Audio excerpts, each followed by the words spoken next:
ناظرین، یہ مضبوطی کے ساتھ عمل پیرا ہونا اس بات کا تقاضا کرتا ہے کہ قرآن پاک کو صحیح معنی میں سمجھا ہوا ہو، اور وہ فقط ایک مرتبہ ترجمہ پڑھنے یا فقط ایک آدھ تفسیر پڑھنے سے نہیں ہوتا، بلکہ باقاعدہ اساتذہ سے، باقاعدہ علماء سے تفسیر قرآن سمجھنے کے بعد اس پر انسان عمل پیرا ہو تو یہ فضیلت حاصل ہو سکتی ہے۔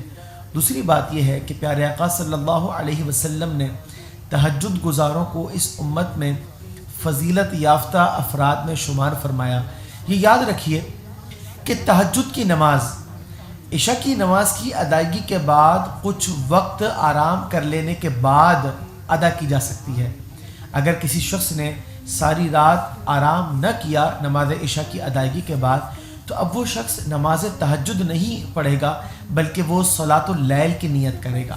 اسی طریقے سے تہجد کی جو رکعات ہیں کم از کم 2 اور زیادہ سے زیادہ 12، لیکن رسول کریم صلی اللہ علیہ وسلم چونکہ 8 رکعات اکثر اوقات ادا فرمایا کرتے تھے، تو علماء احناف یہ فرماتے ہیں کہ افضل یہ ہے کہ آپ صلی اللہ علیہ وسلم کی اتباع میں 8 رکعتیں عموماً ادا کی جائیں۔ نماز تہجد کے لمحات وہ پیارے لمحات ہوتے ہیں کہ جن میں اللہ تبارک و تعالیٰ کا قرب حاصل کرنا انسان کے لیے نہایت آسان ہو جاتا ہے۔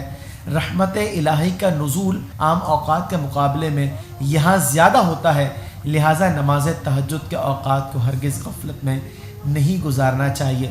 کچھ وقت نماز فجر سے پہلے جو ہے وہ بیدار ہو جایا جائے تاکہ نماز تہجد کی سعادت حاصل ہو سکے۔